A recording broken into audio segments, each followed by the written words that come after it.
There's a reason the McCain campaign keeps Governor Sarah Palin away from the press. I want to play an excerpt from an interview that Palin did with the CBS Evening News anchor Katie Couric, where she was asked about the bailout package. Listen to this. Why isn't it better, Governor Palin, to spend $700 billion helping middle-class families who are struggling with health care, housing, gas, and groceries? Allow them to spend more and put more money into the economy instead of helping these big financial institutions that played a role in creating this mess. That's why I say I, like every American I'm speaking with, we're ill about this position that we have been put in, where it is the taxpayers looking to bail out. But ultimately, what the bailout does is help those who are concerned about the health care reform that is needed to help shore up our economy, helping the...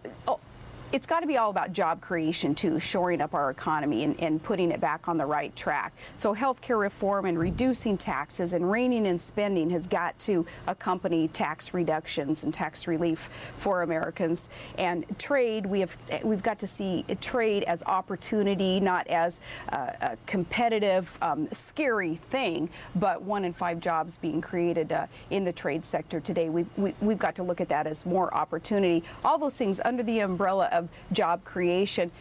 This bailout is a part of that. Did you get that?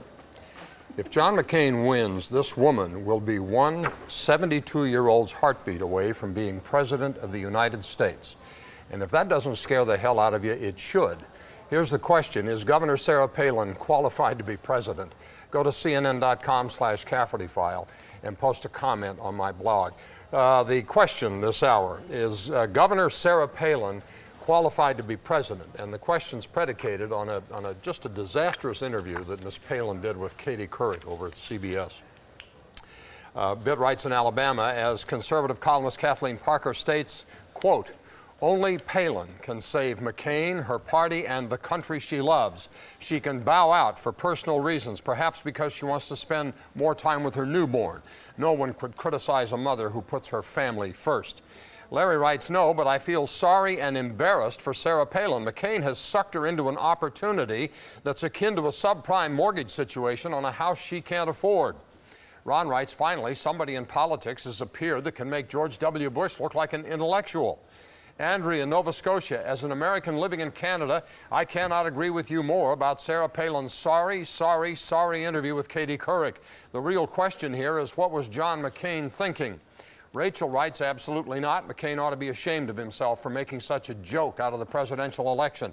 Palin's interview with Katie Couric was the most pitiful thing I've ever seen. It really was. If she really loves her country, she needs to dismiss herself from this election. It would just be the right thing to do. Tom writes, Sarah Palin makes Dan Quayle look like a genius.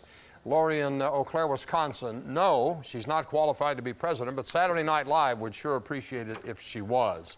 If you didn't see your email here, you can go to my blog, CNN.com/Cafferty File. Look for yours there among hundreds of others. We got 12,000 emails in the last 45 minutes on this Sarah Palin thing.